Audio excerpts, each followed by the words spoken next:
and welcome to the podcast where good trivia is rewarded and lies are punished. But will we spot the lies? This is What's the Fact? Yes, and my name's Ryan Whittle. This is Warren Robertson. This was Warren Robertson. This will be Warren Robertson. Cheers, Warren. How are you doing? I'm doing good, thank you, Ryan. That was a lovely intro. Very yeah, nice. very professional, wasn't it? Yes, It looked like I could be on TV. Yeah, like Nolene Mahluwana Sanku. I remember her. Three Talk. Do you remember her? Yeah, I wonder if she did TV after that. Yeah, she left to go to Hollywood. Big A-lister now. She's in the new Aquaman. That's right. Yeah. She's taking Amber Heard's place.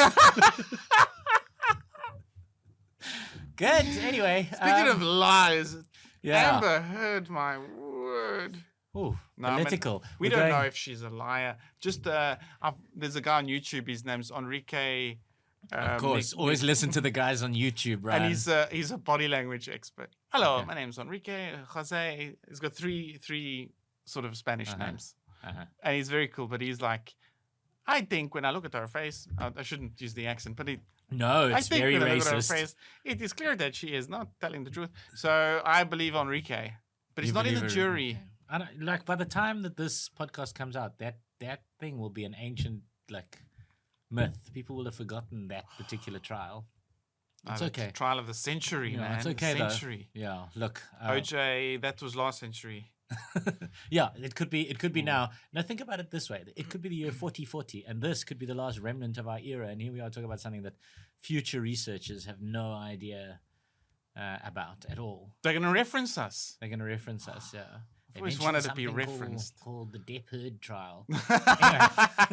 Anyway, have you noticed that we've got the Mona Lisa back? Oh, she's wonderful. I know. Yeah. Standard Bank couldn't afford to sell her. Nobody would buy her because she's infinitely priceless, and so their lawyers have insisted that we continue to pay our loan for the Mona Lisa. So she is back. Are we not in trouble with the Standard Bank debt collector? Of course we are. We can't afford $660 million a month, right? The Standard Bank debt collector, his name is Barent. Barent from Standard Bank Brackenfell. Yeah. Collections department. He phoned me last night at 2:00 in the morning and said he's going to break my knees.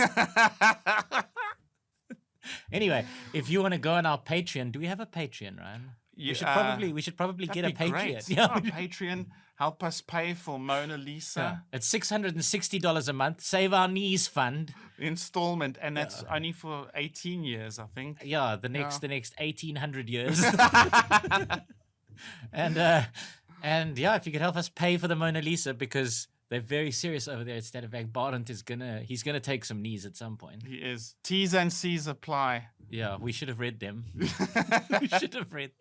anyway. I said something earlier. I said the O.J. Simpson trial. What was that? Well, it's got a lot to do with what today's topic is all about. I said the O.J. Simpson. Okay. Did you? No. Who said O.J.? I said trial of the century. Oh, I see. You said it now during the. Yeah, in the beginning, a few minutes ago. We go in the little room there where Deet sits in the dark and he corner. gives us a topic. We can rewind, and you'll see. So O.J. Simpson. Okay, so this isn't a totally unconnected, out of the blue. Wait for this setup. Okay. O.J. Simpson trial took place in the 1990s. Yes. And what's today's topic? It's 1990s music, right? Yes, Yeah. it is. Dietz was very nice to us because he's significantly younger than us. Yeah. So he could have easily gone 2010s music, and then Ryan and I would be oldies talking for about him, man. This is oldies. Yeah. This is before he was probably born in the late 90s. Yeah. I was in high school in the late 90s. All those terrible radio stations these days, they all say playing the music of the 80s, the 90s, and now. Like, there is like 40 years between the 90s and now. You can't just 80s, 90s, and now. What happened to the 2000s? They just vanished. They just vanished, and they did in my memory as well. Like they're just completely gone. Yeah. I blink. I'm 18 years old. The world is before me. The world is my oyster. I blink, and now I'm this old broken drunk on a podcast. I mean, it's very sad, Ryan. And it goes very quickly. But I do remember the 90s. It's probably one of the last decades I remember. Yeah. But the 90s was a good decade. Very and 90s music was obviously in our minds pretty important. Very, very nice. My awareness, because of my older brother and sister, was 80s music. I have a real strong affinity for that. But 90s, in high school, going to discos, Potch Boys, Potch Girls, you can tell disco, you can tell you went to school in disco. Potchefstroom because in the 1990s you were still calling them discos. Like Potchefstroom is probably like only now arriving in the 1990s. Dance. The girls are all wearing jeans under their dresses. Boys all wearing polo necks with their jackets. Man, but it was very cool, and so you can't ignore the music because it was very much around you, and it was like very like if you didn't listen to certain types, you weren't cool. It's true. It was a different culture then because, I don't know whether it's the same now, but then you would listen to a certain kind of music. And that would define you as a person. And because the fact is today, it's very easy to listen to all the musics because the internet has all the music on it. Whereas then you had to actually decide, okay, well, this is the kind I like because I can only afford X number of CDs, tapes, records a month. and I can't get the music from anywhere else except these places. Or alternatively, putting a cassette tape in the radio and then waiting for Alex J to play the right song and then recording it. Yeah. These were the only two places you could get music. So you had to basically like be part of a group so that you could share your music with each other and you could choose your genre. Yeah, my brother had a job, and which is a great thing when you come from Vereniging. It's just a great thing to be able to say you have a job. And he bought CDs, so I would just tape his CDs and listen to them on my Walkman. Okay. In boarding school. Yeah, I remember listening to the Walkman on the bus on the way home from university. That's 96, 97. With a tape? Or was it a CD yeah, Walkman? It was a tape. It was a tape. Please. Because you got CD Walkmans. You did. You did Discmans. Did you ever have a CD Walkman? I think I did in the end. Right when they were starting to throw them away, they were becoming really cheap. And then I didn't work it out that they'd become really cheap because they were an exiting technology, like I would, woohoo, I can finally afford one, But I don't think I had one very long. Most of my life it was about the tape. The tape. So are you ready for your first fact? Yeah, sure, why not? Go for it. I'll do it. Go for it. Okay, this fact is, actually, a large part of my early 90s was sort of, I was admittedly not cool for liking this artist, but I loved this artist. And that artist is Mariah Carey. Oh. I loved her. She was really pretty.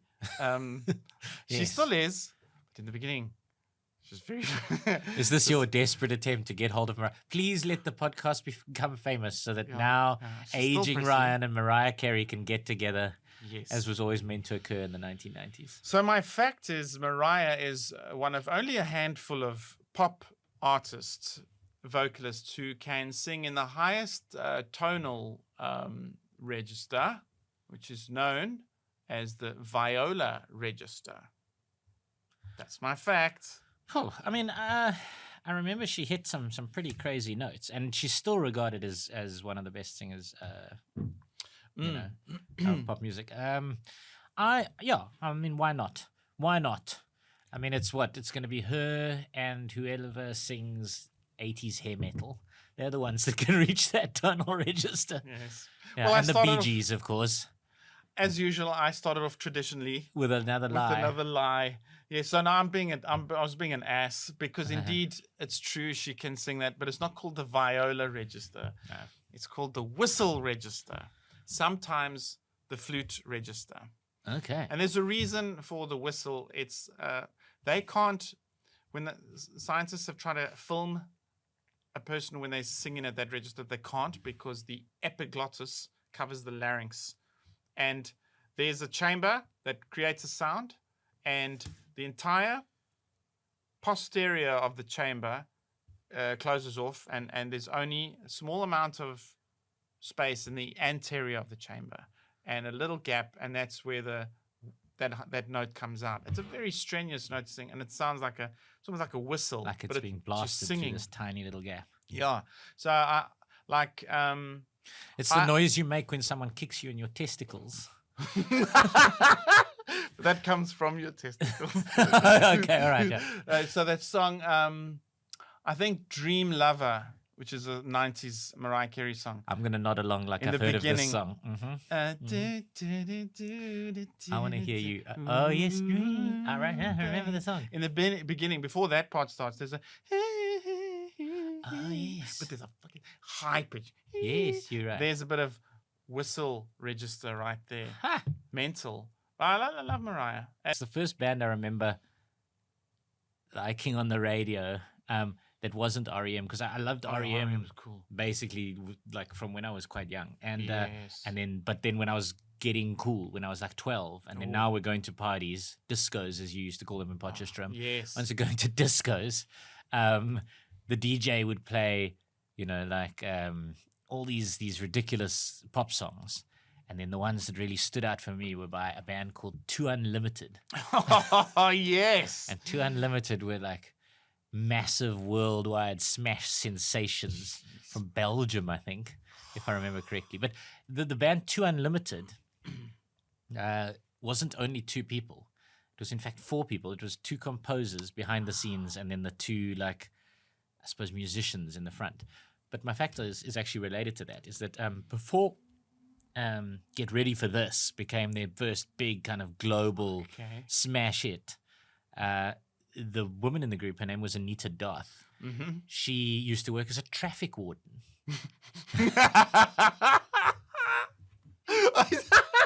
That's my fact. That's my fact. A traffic warden. Well, the funny thing is, I got a junior copyright at work, and we were talking about some Facebook posts have got a character limit. So she's like, "What if I wrote the other kind? Is there a character limit?" I'm like, "No, no limits." And then I sent her a link to and said, "I actually like that song." So just for a blast, I watched the music video, and it was really. She's got a hell of a voice. If it's not a Milli Vanilli type cheating contest, then she's actually got a hell of a voice. And it isn't a Milli Vanilli type cheating contest. It's obviously two people who can sing, because why would you as a composer hire people who can't sing to pretend they're singing? It doesn't make any sense. Well, you would hire actual singers. Yeah. Well, Milli Vanilli, they didn't sing, but they could dance, man. But and I love them. But even though they gave their Grammy back, but I would say no. She's too. That voice, I think she was a model or something. She was an actress. She was something. I don't think she was a traffic warden. I say no. Lies. No. Unfortunately, it is the truth. No, she was a traffic warden. Yeah, and her partner, Ray Slingart, which is basically like the most Belgian name you can possibly say, Ray Slingart. The dude who sings. Yeah, he was a chef. Wow. Yeah, and then, I mean, he was like a chef who at night would go out and rap. Cool. And then she was a traffic warden who used to do occasional like extras work in movies and stuff. So I suppose in a way saying she could have been an actress is sort of accurate. But yeah, she was in fact a traffic warden. And is it appropriate for me to, as soon as I say that question, you're getting all like, no, it's not going to be appropriate, Ryan. But is it appropriate for me to say they're kind of Creole looking? Is that appropriate? I mean, it's not appropriate, but what I was saying is they're from Belgium. Not Belgian, yeah. To say they're not ethnically Belgian. Yes, is that appropriate? Yeah, you can probably say that. They don't look ethnically Belgian. I don't know if you're putting them on a scale of like they're great. Who people at your school would have judged you as cool for liking, or like, no. Because I'm a Leicester fan, and Yuri Tielemans is Belgian, and he doesn't look traditionally ethnically Belgian. Brilliant. Let's go through all the people of Belgium. Dietz, can you get us a phone book from Belgium, please? We'll go through them and we'll let Ryan tell us which ones of them are ethnically Belgium and which ones aren't, so that he can so you can put them in camps or something. I welcome the whole thing. I think it's wonderful. Wow. Shameful, Ryan. Well, shameful. Now's not the time, but we mentioned Milli Vanilli, but they were under the German umbrella. They sang they were German citizens. I believe, they've gotten a little bit of credit back, Milli Vanilli. And this is not 90s music now. We're talking, this is 80s, I think. 80s. Yeah, it was late 80s. And, maybe very touching on the cusp of 90s, eh? But I believe the thing is that what they did is now seen as okay. Because what they did was they didn't sing during live performances. So they used to play their music on a backing track And at lip live sync. performance and lip sync, which then, of course, what Jessica Simpson's sister got in really big trouble for doing that on SNL. Saturday Night Live, SNL. And then that basically like ended her music career. But now all pop stars basically say that's the only way you can really do it now because there aren't live musicians that are able to adjust to each other and to the situation and to the circumstances on stage. So you just have to kind of blast these things out. And then which is really awkward. I mean, it's somebody else is writing your music for you, then you're going to the stadiums and they're playing it out over the thing. All you really do is record it and then dance around. It's a bit weird, isn't it? Anyway, not like the musicians of the 90s, many of whom wrote their own stuff. Yes. I mean, many of them also had Neil Diamond writing stuff for them. But really, indeed, he's a big. He's written a lot of big pop songs for decades for other people as well. But that's not what we're talking about. We're talking about 90s music. Let's not get. Now you can't talk about 90s music without talking about this next chap I'm going to talk about. Okay. Yes. So it was. When I spoke about Mariah Carey, I was going to talk about her Unplugged album because, of course, MTV Unplugged was a big thing, which started in the 90s, and it was wonderful. And what it was is just acoustic instruments and microphones. All the other things. No, it was like the thing for the electrical. big bands to do on the TV. This is back when MTV used to actually play music on its music television. Yeah, before they went to teenage, like 16 and pregnant and stuff. Is that what they do now? Yeah. Is that what you're watching?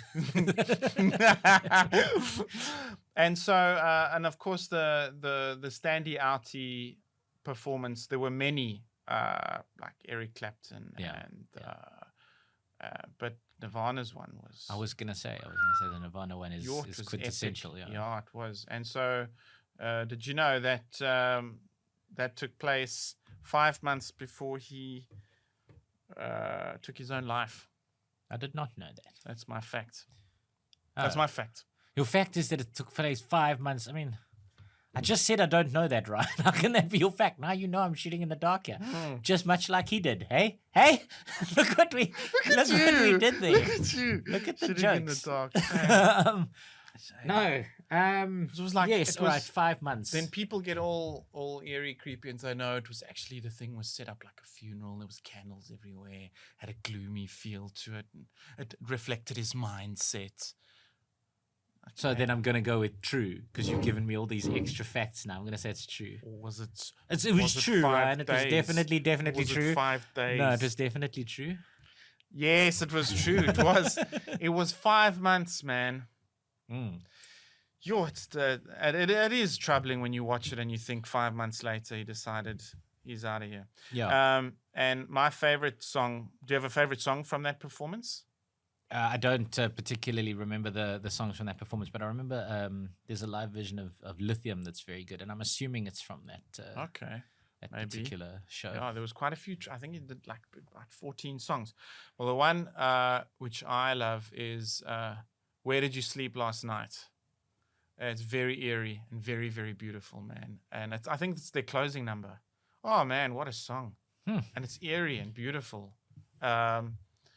And you just wonder, the song's troubling contents about a girl that can't be trusted, and you wonder what his relationship. Yeah, because of course like. everybody after that they immediately then blamed the girl. Yeah, sure. Blame Courtney Love. Yeah, but the song is eerie and is just so enigmatic in terms of the whole context of what happened, but beautiful in a melancholic kind of way. My word. It's a hell of a performance. His voice on there. Yeah. He's got Shall we leave you alone with the mic? Just Shall I turn the lights out? Yeah. Is that what you There's a moment, like, before he sings his last little line of it, he's all deep and heavy. Then he does this. His eyes go big like that. And it's just weird and beautiful. Yeah. Okay. Yeah. Okay. Your story, though, reminds me of... you talk about the MTV Unplugged, and it reminds me of. Did you ever see Oasis's appearance on MTV Unplugged? Yeah. So famously, just before their American tour, they had arranged to do MTV Unplugged, and this is when the first big blowout between Noel and Liam Gallagher happened. Yeah. And then Liam quit the band And then at the MTV Unplugged session, they just kind of went ahead, and Noel did the singing. He was now the lead singer, and he carried it. And that's would be fine, except that Liam sat in the crowd with a beer and heckled them throughout the whole performance. Liam, like, famously, I'm actually gonna dive in here and use this as a fact of mine. But Liam famously a bit of a dick. To the point that his ex-wife called him like a talented cover artist twat or something. I mean, even Idris Elba said that he was an idiot and said he was so vain that he should have a hairdresser following him around. Like, so it's like this dude he goes around and he rubs people the wrong way all the time. And of course the band obviously. So the lead singer was who? It was Liam. Yeah. It was Liam. So Liam is the dick, and he had a big altercation with Robbie Williams and stuff. Oh, he's had big altercations with everyone. Basically, this whole story that I'm telling you is my fact. But basically, they only put up with him because he wrote all the big hits like Wonderwall and Champagne Supernova and Don't Look Back in Anger and all of these things. So that's my fact. So that he's an arsehole. People called him these things, and that they only put up with him because he wrote all their big hits. Liam. Yeah. Yeah, well, I guess it's true because I know about an altercation between Oasis and Robbie Williams, and I think it was over a girl. It was an actress, a British actress, blonde, bit of a looker. Yeah, brilliant. Yeah, that's as much as I know. But I'm saying, yeah, it's true. Okay, so it's not true. He is a dick. He is a total, complete, and utter arsehole. We just like to confirm that we're saying. Based on the evidence. Liam Gallagher is a dick. Yeah, based on the evidence. Yeah. Please sue us, Liam. We would love the attention. Oh, wow. Imagine he gets no more gigs after this with defamation of character now. Sorry. But no, he is by all evidence, given how many people have said terrible things about him, he is by all evidence a dick. And they put up with him for reasons unknown because Noel was able to step in as the lead singer for that entire American tour, and Noel Gallagher is the one that wrote all of those hits. Oh my! So basically, Liam contributed. Goodness me! Yeah, what? And he did write some of their songs. Could Noel belt out the songs as well? No. Apparently, his voice was apparently adequately, and I mean, Liam did write some of their music, but none of it are the ones that you would immediately, if you weren't serious about the band, you wouldn't recognize the songs that Liam wrote. And he did only tend to write them later on for the band. And Noel says it was when he started getting tired of writing all the music. But yeah, it's actually, so Noel is the guy behind Oasis. And that's amazing. Their success, yeah. Well, I've also got an Oasis fact, which I'll just jump in straight away with. Right, nice. This is bouncing. It's hardly a build-up. It's just, you mentioned Champagne Supernova. Mm-hmm. It's my favorite song. And it refers to nuclear holocaust. I mean, that sort of makes sense, right? Because it's the mushroom cloud, I suppose, looks like a champagne explosion, supernova being a star explosion. I don't remember the lyrics for the song, so I can't go through my head. Why couldn't you have chosen Wonderwall? Or what is a Wonderwall? Well, I don't know what that song's about. It's about a wall that can fly, hold up roofs in a single bound. I didn't. Do you know what this Wonderwall's about? It's about like one thing, because when you Wikipedia it just pops up with the one thing that it's about an imaginary friend. Okay. So maybe the Wonderwall is his friend. I think it's named after a TV series or another band's album, or it's named after something from like the 80s. Do you remember that conspiracy theory nonsense that was like, it's a cover version, here's the original? It was some old assy dude who was trying to sound like Frank Sinatra singing an upbeat, goes, maybe you're gonna be the one that saves me. And after all, to be fair, they got caught quite a few times. They got caught a few times stealing kind of riffs and chords and things from other bands. In fact, one of the famous ones is Neil Innes, who famously played quite a lot with Monty Python, and was in Eric Idle's parody band of the Beatles, the Ruttles. Neil Innes wrote, Neil Innes wrote a song called "Isn't It Sweet to Be an Idiot?" and famously, the tune from that got lifted by Oasis, and now Neil Innes is credited on one of their songs as being a sampler. being a songwriter, being one of the songwriters on one of their songs because of that. So they are known for pinching stuff. But none of this has got anything to do with Champagne Supernova, which I can't sing in my head. And there are people that are now throwing things at their computers because of this. But sure, why not? A nuclear holocaust. That makes sense. Let's go with it. No, it was a lie. More lies. I can't trust you, Ryan. Well, it's vague, but I'm still going to get the points. Beats, okay? Mark that. Because, it's like, someday you will find me caught beneath the landslide. That's how it starts. In the champagne supernova in the sky. So it sounds like a nuclear holocaust, but they're still not sure.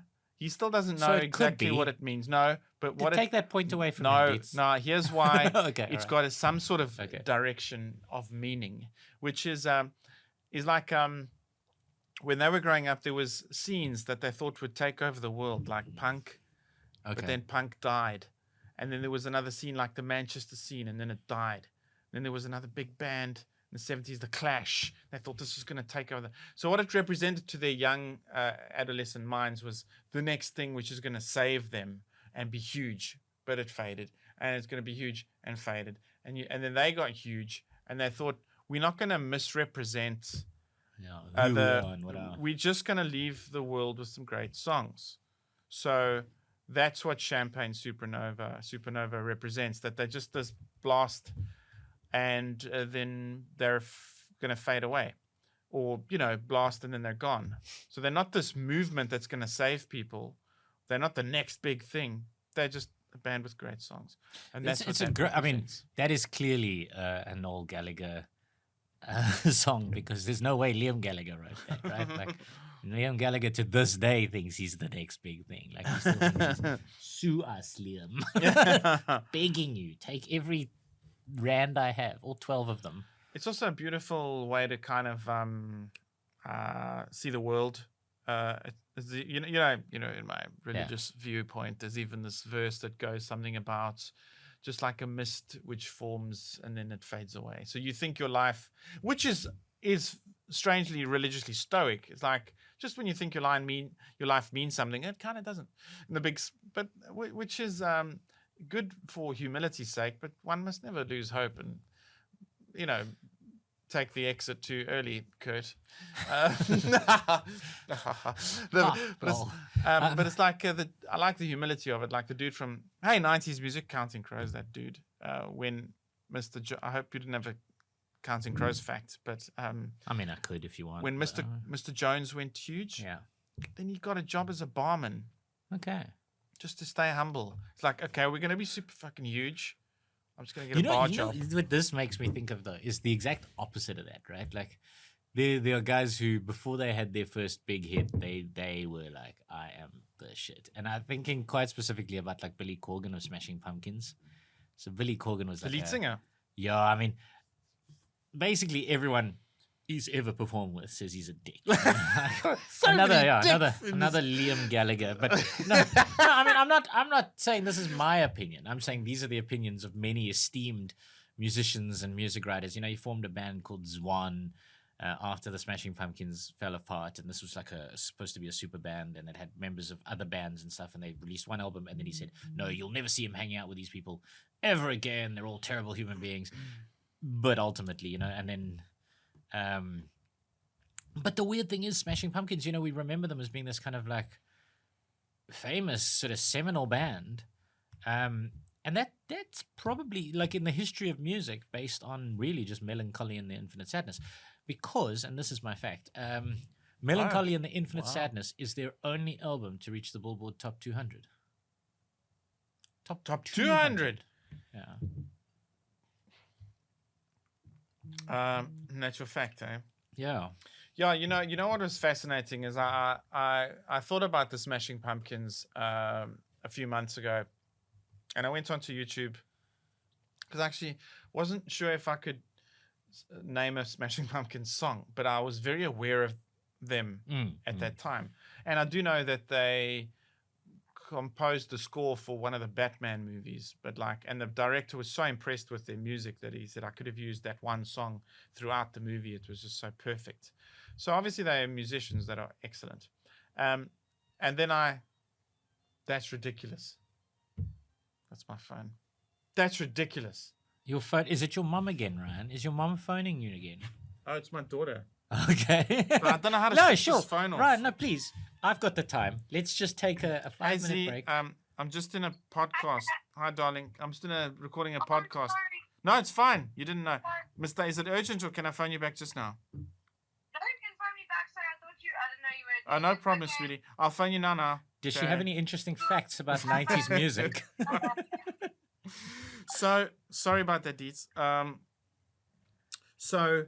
I was talking.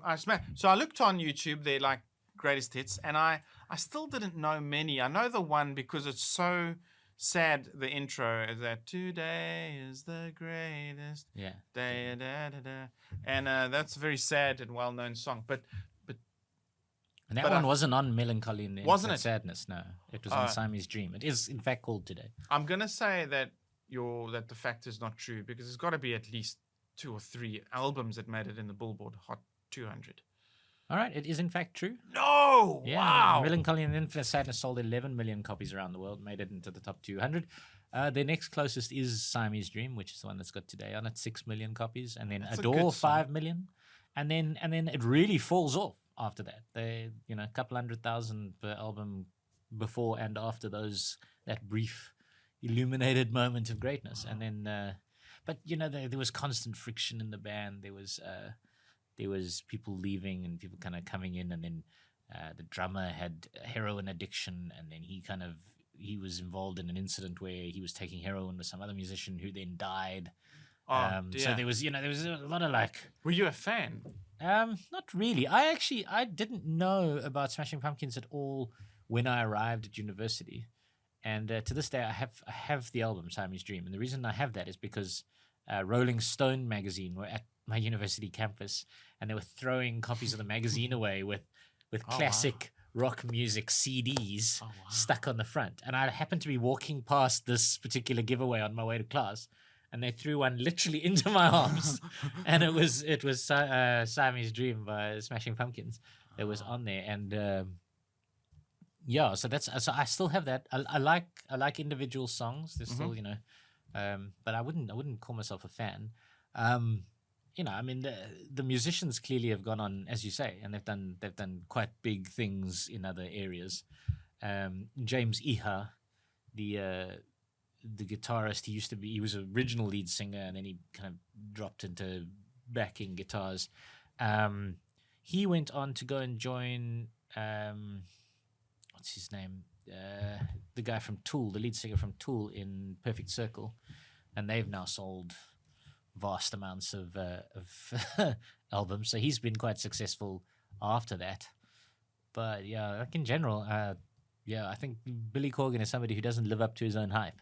Sure. As to say, the opposite of that champagne supernova theme. That kind of the guy who genuinely believes in himself, but maybe They were a force, though. They were diehard fans. Well, when you think about it, they say Siamese Dream sold 6 million copies, but it sold 5 million of those in the States. That means that there's 1 million copies for the rest of the world.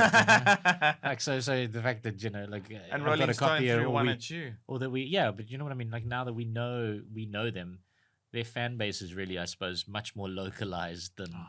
I'm sure there's plenty of people that have never heard of them before. Sure. Just for that simple basic thing. How old does that make me feel? Because just the other day, 2 decades ago, they were a thing, and you were not. But this is what I'm saying. They were probably a thing on Barney Simon's show, and the kids who listened to Barney Simon's show late at night knew Smashing Pumpkins, loved Smashing Pumpkins, and then the kids who were listening to.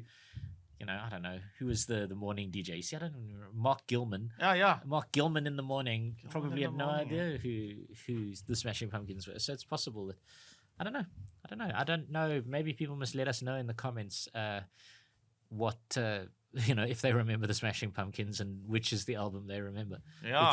Because I would like to see. I'd like to see if there's a cross section of people that actually recall who the fuck they are. Yeah. Speaking of also cool bands, that's my next fact is a very cool band, Pearl Jam. Okay. Very cool. And, you know, they also, even if you weren't a fan, you couldn't ignore some of their brilliant songs.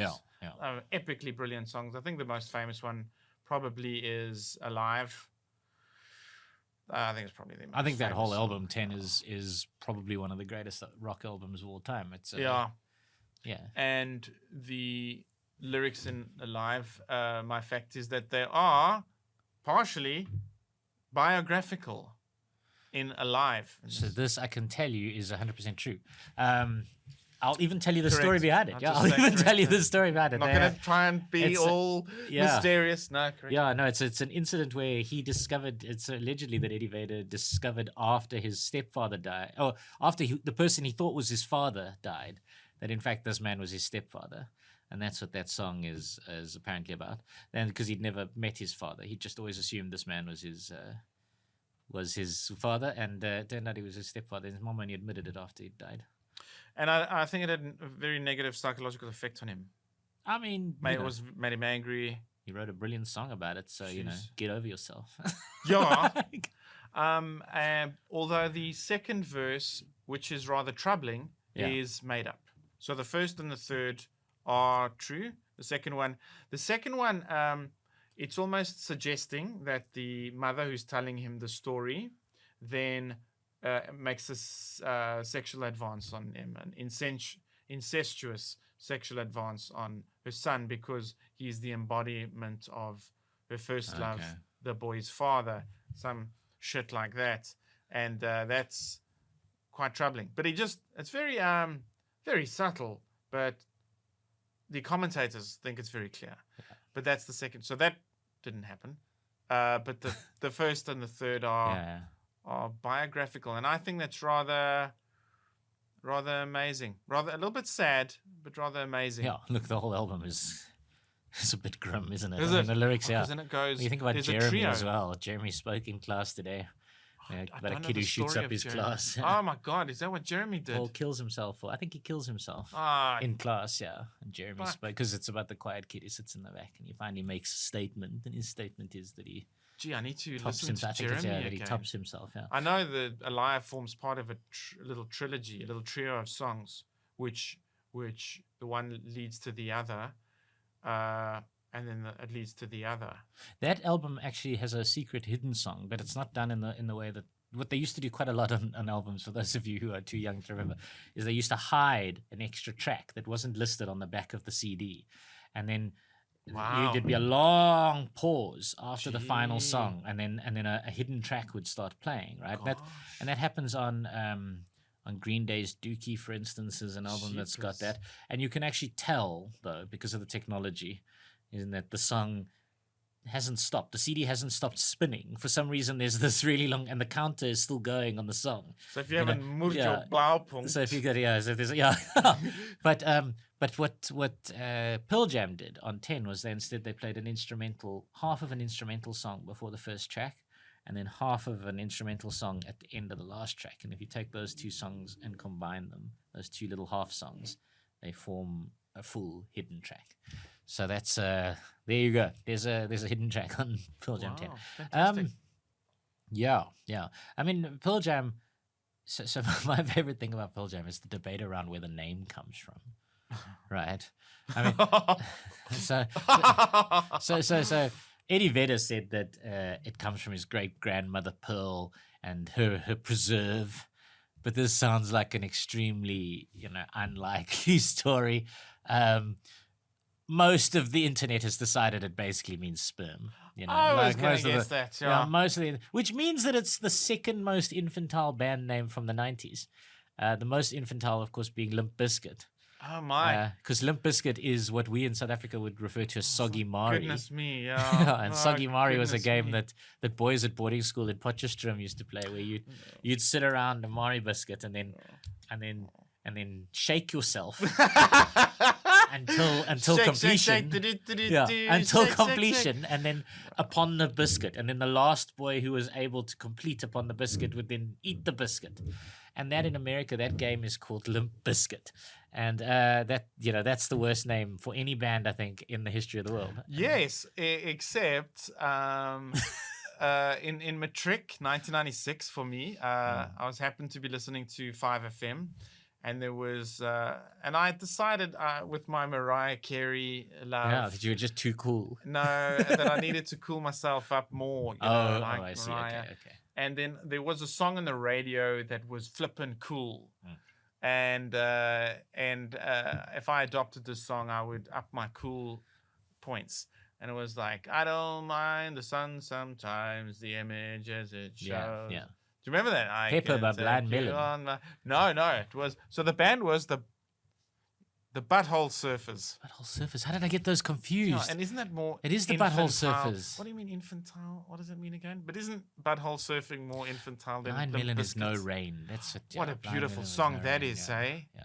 Also about a Pepper chap by the who. Butthole Surfers. Yeah, is it called Pepper? Yeah. I don't mind the sun sometimes. That's what the song is called. Because Yeah. there's a great bit of philosophy in there. You'll never know just how you look through other people's eyes. Yeah, heavy. It's like, yeah. Heavy. I And like those guys released an album that I really quite liked in about 2003. The That was Butthole really, Surfers. really quite experimental, kind of strange. I mean, Butthole Surfers is a pretty terrible name. I will agree. Yes. But What it does is- but it's infantile not mean? infantile, like childish. Oh, yeah, Yeah, Butthole yeah. Surfers, winner. Butthole Surfers is Yeah. pretty childish. But is it a Limp Bizkit? And then Limp Bizkit named an album, Lest You Forget, Chocolate Starfish and the Hot Dog Flavored Water, which is the most infantile name for an album of all time.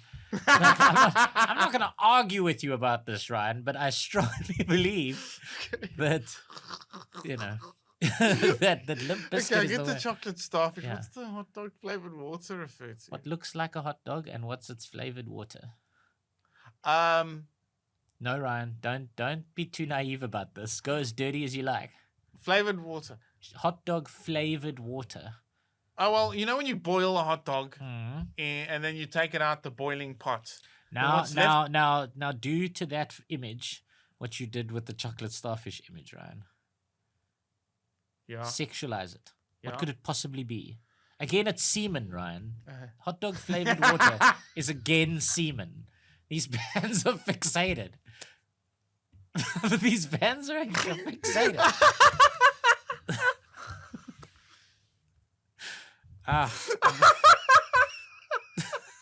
Yes, I would kill at your Sunday school telling these semen jokes. Listen, all right. So my fact though is that the name of the band Pearl Jam could have been worse, because it was originally called Mookie Blaylock. Ah. Okay, can I ask a question before guessing? Yeah. What why is not? a Mookie Blaylock? I mean, I know the answer to this, All right, does but it? I feel like does it may. All right, cool. Let me guess. I'll say no. It's a lie because I read somewhere about Pearl Jam and that doesn't ring a bell. All right. Well, you didn't read hard enough because it's Really? a fact. Oh no! Mookie Blaylock was a basketball player that all the members of the band really liked. So they named their band Mookie Blaylock. And when they started to become famous, lawyers were like, you're going to have We need to a proper change name. that name, because Proper name about Mookie semen. Blaylock will come and sue you. So then they had to change the... but the album 10 is known as 10. Because it's 10 songs? it's Mookie Blaylock's number. No. Yep. Oh there you wow, are. that's So amazing. they managed to sneak their stuff in anyway. How many so. songs does 10 have? It would be nice if it had 10. It would just bother me if it had Yeah. anything yeah. other than 10 on there. I mean, it's got the hidden one, so whatever it is, it's got to have 9 plus the hidden one, right? Yeah, man. Anyway. But we've spoken about a lot of cool music from the 90s. Now, Yeah, there's another Mariah reason. Carey, 2 Unlimited. We're really hitting all the points. It's another reason I wasn't that cool is because Yeah. I still stuck to my Michael guns. Okay, now even after the controversy of the Geordie Chandler case, and Alan Adams's gag about that is one of the greatest gags in the history of South African comedy. He just Oh, you're talking about Michael Jackson. yeah, Right. obviously Michael. And I mean, Geordie that's- Chandler. Like, no, dude, you're making me dig up names of random people on random trials from like the 1980s. So I had to access some deeply inaccessible files in my yeah, brain. so I think I can tell you, Michael, Thriller 83, Bad 87, then Dangerous 91. And then the Geordie Chandler court case was around about 93, maybe 94. And then History 95. So he comes out with this big album. And he's also married to Priscilla, his daughter. Priscilla Presley. Lisa Marie. Oh, right. Elvis's daughter. Yes. But of course, I was a big fan, and I didn't want to believe that the truth, or the not the truth, the allegations. In my heart of hearts, I still don't. But that's The 'cause- allegations, for people who don't know, is that he was touching children. Yeah. And the Geordie Chandler was the out of court that was settlement.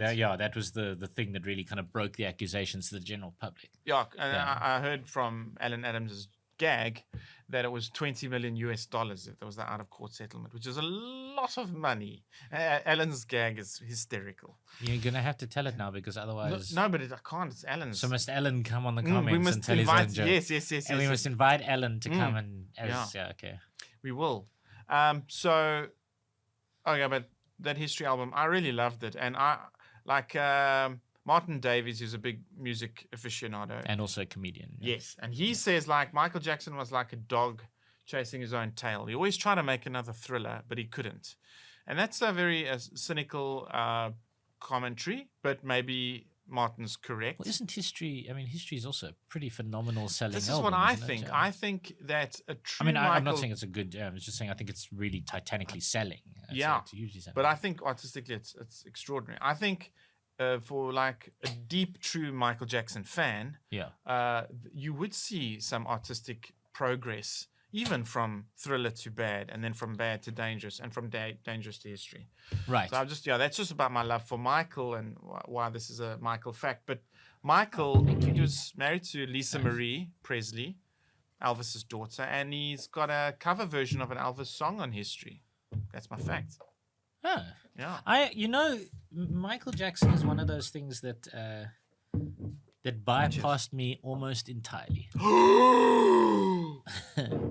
And I mean, part of that has to do with the fact that I wasn't particularly cool in the 80s, and that, by the time I was starting to really listen to music, it was, stupid club pop songs and going to Standard 6 dances and trying to make out with girls at the bottom of the garden, none of whom ever made out with me, Ryan. There's no bitterness there. But Did the teachers allow you to walk to the bottom? Oh, of the no, garden? I'm saying like we would go to a friend's house and then there'd be a garden, and then they'd have hired At a social. They'd have hired Cream Cheese, which was this DJ company, to play all these terrible songs. Which is another innuendo Shabba for Ranks and semen. whatever. Yeah, isn't it? exactly. That's right. This one you can get, but hot dog flavored water was too difficult for you to see. I'm outraged. Anyway, so and then they would come and they would play whatever the terrible songs of the day were, and then we would awkwardly hit on the girls who would casually dismiss all of us, or at least those of us who were very bad at hitting on them. Read this guy. and yeah, so I really didn't have any kind of cool music whatsoever until about 96 when I get my first CD player, and I buy Green Day's Dookie and Throwing Copper by Live, which had that song Lightning Crashes on it. Yes. So those were my first two like proper, I had some REM on tape, but those were my first two proper CDs. Oh wow. And I had the 1996 Grammy Award Yes. Award CD, I had this which 97 had Joan one. Osborne and Yeah. Oh, what if God was one of us? That's right. Yeah, I think I had the same. She CD. won Newcomer of the Year that year. Snubbing Alanis Morissette, who I'm sure, as you will agree, is infinitely worse than Joan Osborne. I know. No, I'm a fan. No, of course you are. The world is a fan of Alanis Morissette. Are you a fan? The world can't remember Joan Osborne. Joan Osborne had the one big hit and then vanished. Yeah. But still somehow took home the Grammy that year. If you wanna start looking at the relevance of the Grammys, But anyway, you had a fact somewhere. Yes. So in history, Michael did a cover of an Elvis Presley song. Right. So yeah, I was trying to explain why I don't know the answer to this instantly, because I don't. I know nothing about Michael Jackson. Other than that, he touched some children. Allegedly. I mean, $20 million allegedly, pretty strongly allegedly. What's Felt sorry for that. Oh, look, we're already getting sued by Liam Gallagher. Let me just say allegedly. All right, like allegedly touched some children. Let me think about it. Yeah, all right. Why not? He covers an Elvis song, sure. Well, it was a lie. Nice lie. It was a lie. But I don't know if you know, but he bought the rights to the Beatles music. Yes. So it's a lie because he covered a Beatles song. Okay. And I am always very intrigued by cover versions. And I've learned that the 80s had quite a few. So big songs that I really loved in the 80s were actually cover versions, including Tainted Love, which I love. It's one of my favorite 80s songs. But he covered a Beatles song. Now, this is controversial because the original Beatles song is wonderful. It's one of my favorite Beatles songs. And Michael... It's Octopus's Garden, isn't it? That I'd like to be under the sea in an octopus. Yeah, spot the George Harrison song. No. So it's one of my favorite Beatles songs because it's very excellent. And I'm telling you, Michael adds something to it and makes it better. That's my controversial statement. It was... Okay. Come Together. Michael's version on history. Of course, if you've just been in court charged with touching little boys, what you want to sing at that point is Come Together. This is a mess, Ryan. What was the man thinking? That is arrogance. That's hubris is what that is. That's hubris. I'm not impressed at all. I'm disgusted by him. His version's very good, but I don't think it's about anything. I think it was a political song. I was probably just him enjoying the fact that he owned these songs because Oasis. Yes. Oasis applied for the rights to cover a Beatles song once, and he said no. It down. Yeah, he turned it down. Yeah, no, thank you. Yeah, and the fact is, he would have made a good deal of money from it. Yeah, and I know that led to the fallout between Michael and Paul McCartney, who did two wonderful songs together. They did "The Girl Is Mine" on Thriller and Say, Say, Say, which is on one of Paul's albums. They're both beautiful songs. I love Say, Say, Say very much, very much. And then when Michael phoned him, Paul phoned Michael, said, "Hey, what the fuck, bro?" And he was like, "Hey, man, it's nothing personal. It's just business." Can you not do a Liverpudlian accent? Oh, come on then, Michael.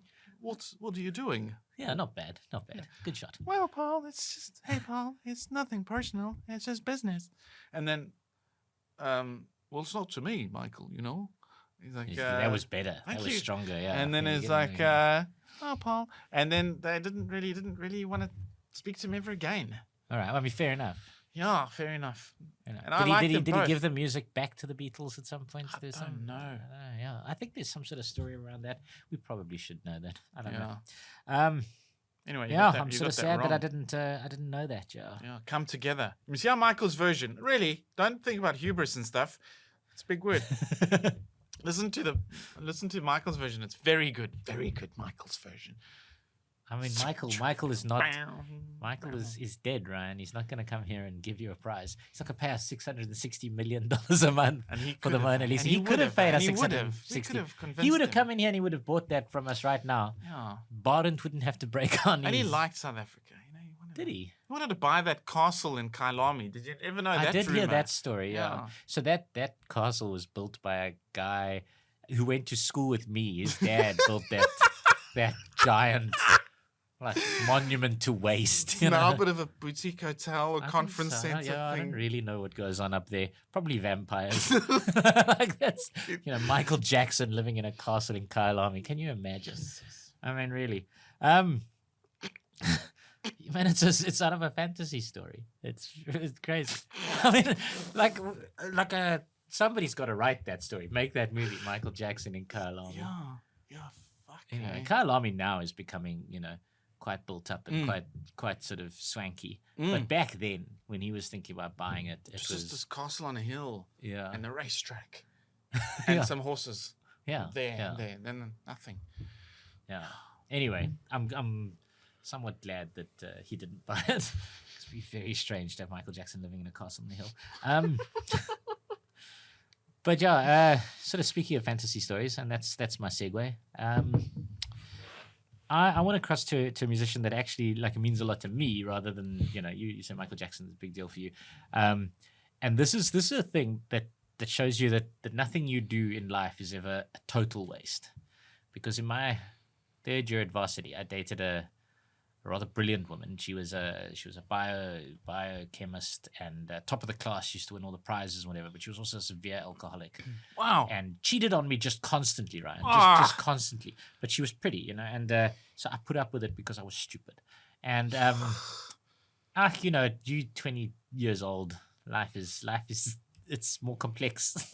Like the stuff you put up with, the things you do. Anyway, she hurt me a lot the whole year, but she was obsessed with a musician called Tori Amos. And so even though at the end of it, she departs at the end of that year in my life for good, and Tori Amos stuck with me from then on. Wow. And absolutely, like she's not the actress from Beverly Hills 90210. No, Ryan, that's Tori's spelling. But it's interesting. It's interesting to me that you went that way, because this is my fact about it. This is my fact. Tori Amos sings a song called "Cornflake Girl," which was quite a big hit for her. And my fact is that it was written in response to a commercial she once did, playing the piano on a Kellogg's Just Right commercial. So Just Right is a type of breakfast cereal, and she played the piano on a Kellogg's Just Right commercial. And Cornflake Girl is her response to that. Oh yeah, it sounds beautifully true. Yeah, I'd say it sounds beautifully true. I've got to get my Tori Amos little, awareness going. Yeah, you must start with Little Earthquakes. I know any of her songs. Start with Little Earthquakes. Was Cornflake Girl one of her big ones? It was a big one, but it was on a later album. But yeah, start with Little Earthquakes. If you haven't heard Tori Amos, every is that the song or the album? The album's called Little Earthquakes. Every song on that album is great. But no, Cornflake Girl was not in fact written about a commercial she did for Kellogg's Just Right. She did in fact in 1984 do a commercial for Kellogg's Just Right in which she sang about it on the piano. It's the perfect harmony between taste and health, apparently. Yeah, you can actually see that commercial still online. But the song Cornflake Girl, according to Tori, a Cornflake Girl is when she was growing up, was what they would call your best girlfriend who would knife you in the back. So it's about how women can quite often be the worst betrayers of other women. And she said the song was inspired by learning that the people who do female circumcision in Africa are usually women. So she read this article, and then she was kind of inspired by, it's quite often strange how women are the ones who betray other women. And out of interest, she says in the lyrics that she's not a cornflake girl, she's a raisin girl. So that clears everything up. All right. I don't quite know what she means She by didn't raisin clarify girl. raisin girl. Yeah, but there you go. That's Is it a nice song? It's Cornflake okay. Yeah, Girl. it's quite good. I mean, it's very popular. Is it? Very popular. Is it a ballad or is it upbeat? She's a female singer-songwriter on the piano. Yeah. Oh, So wow. most of her stuff is kind of of that ilk. Yeah. But there you are. That's the fact, which is going to take us into our multiple choice questions. Oh yes, certainly it is. Yes, it's multiple choice time. Yeah. And I did enjoy the foray into rap music as the 90s began. There was MC Hammer, Can't Touch This. There was Vanilla Ice with Ice Ice Baby. And who could ever forget Coolio with Gangsta's Paradise yes. in 1996? yes, very good. Excellent. That was a great That's what movie. everybody said when they changed the name of the Transvaal to Gauteng, and then we got GP on our license plate. Everybody said it was Gangsta's Paradise Yeah. because of that song. Dangerous Minds was that movie. Michelle That's Pfeiffer. right, and that's she was right. in the music video. That's right there. But do you remember Informer by Snowman? He was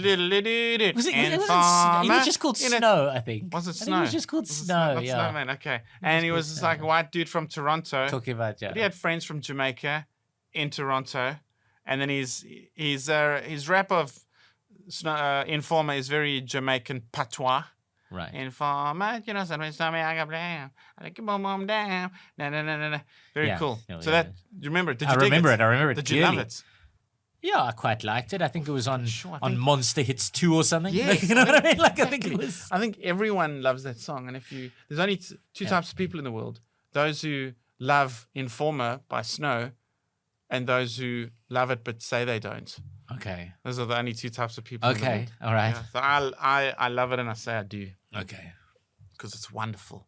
But so in the Jamaican patois, Informer, say that me snow me I go blame or something, and then the next line is a licky boom boom damn. Okay. So what does that mean in Jamaican patois? Is it a licky boom boom damn is speaking about an assassination? Is it B? Is it speaking about someone as an ass kisser? Is it C? Licky boom boom. I see what you did there. Is Right? it C? Is it C? Is it an assault charge? Uh-huh. Or D? Is it just punch in the face? So, is a licky boom boom damn?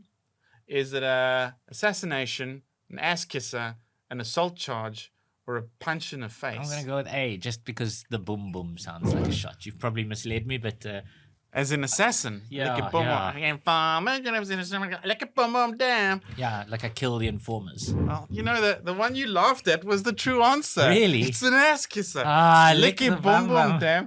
And it's in fact worse than kisser. It's an ass licker, which Yeah, is yeah. nasty. I'd rather Ah man, I thought you'd made that up. It was too obvious. Licky Just too boom like boom damn. How- Take the how man that says awkward. that it was not with someone down the lane. I licky boom boom damn. Licky boom. So the informers look how told excited you got when you got to start talking about licking butts. because the informer he told the cops about Snow, and that's why Snow had to go to jail. And so the informer's like kissing the cops' asses, licky boom boom damn. right. Yeah, Right. Jamaican patois. All right. You'd die on the streets of Kingston without me. I'd probably die with you as well. Let's be honest. They Probably would die- see us coming from a mile away. You'd probably Take it, die I would be fast. naked. What's going on? They took all our shit. We're looking at licky boom boom damn. They made us licky boom boom damn. Ah, good. Well done. Congratulations. You Thank fooled you. me. Yes. All right. Here's one then. Earlier I spoke about the Grammys and kind of the value of them. Oh, yeah. With Joan Osborne and Oh yes. Yeah. Alanis. Alanis. So my multiple choice question is it's a bit different. It's which of these acts has won the most Grammys? Ooh. Yeah. Is it Bjork, Oh. Korn, Tupac Shakur, or Kenny G? That is a hell of a question. Yeah. Flip, man, because they're both, if they're not super huge, they're super eclectic and people love them and people think they're phenomenal, like Bjork.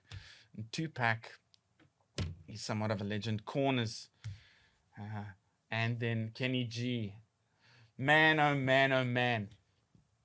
Okay, just for NAF's sake, I'm going to put Kenny G aside. Let's go by elimination. Are you hang on. It seems to me that you're discounting the value of the Kenny G.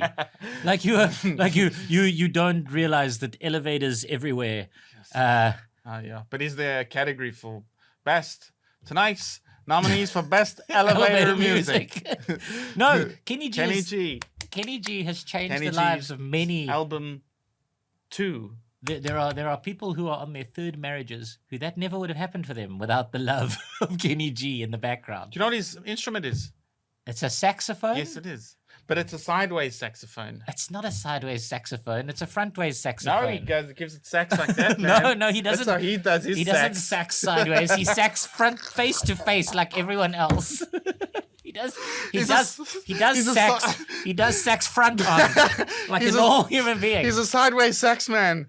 Kenny is. He's not. He does sax. Anyway, he's out of my most Grammys. He's out of that. I feel you Korn- just missed him too soon. Korn are probably in a category of their own, but even so, I'm just going to take them out of that Grammys. Okay. So we left with Bjork, who everyone loves, because she's so instrumental.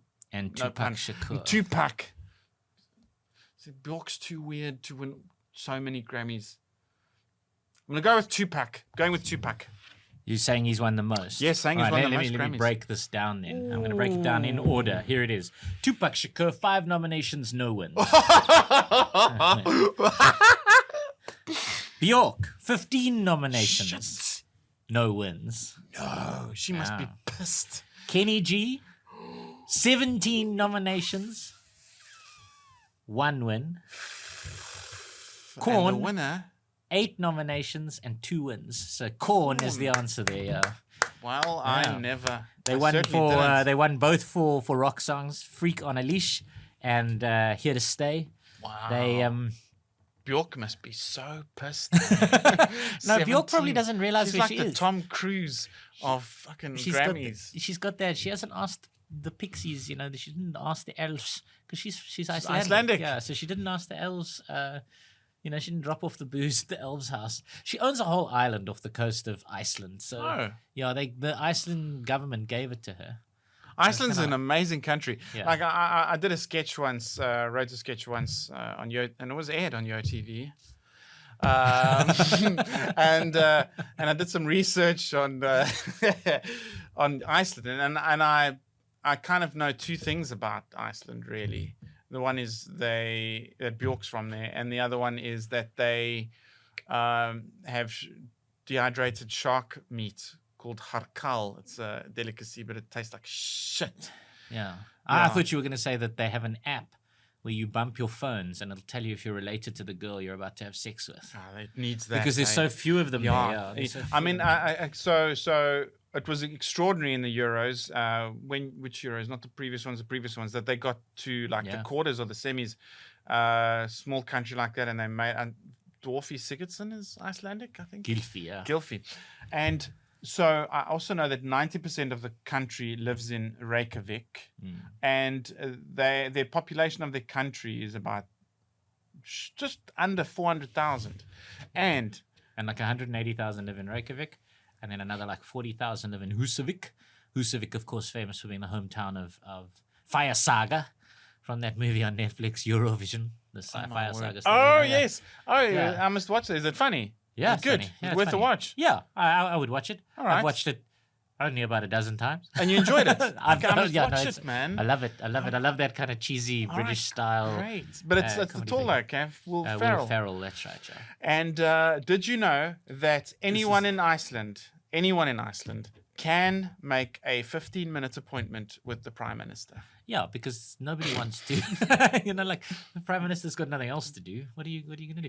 Anyway, that's Bjork owns a private island off the coast of that, and she has nil points. No wins in terms of the Grammys. So there we go. That's 90s music. I suppose part 1, Ryan, because I have Man, it's going to be a great part. I have some 2. other facts that I wanted to share with you today that I think I'm going to have to share with you next time. Do you remember that one of those Grammy songs is that everything's gonna be jeez. alright, rockabye? Yeah, what a terrible song. Oh, I loved terrible it. song. Oh, I loved it. What a no, look, we could go down a wormhole now because we didn't even talk about Backstreet Boys or the Spice Girls. But in we're gonna have to episode do a second episode. Yeah. Deets, turns out this one worked. All right. Yeah. Thank you very much for Thank joining you. us. This has been fantastic. Hopefully, you are now looking at me winning more points. We never know at the end of these things. Deets just assigns them randomly, and then Ryan goes home and cries to himself because he loses.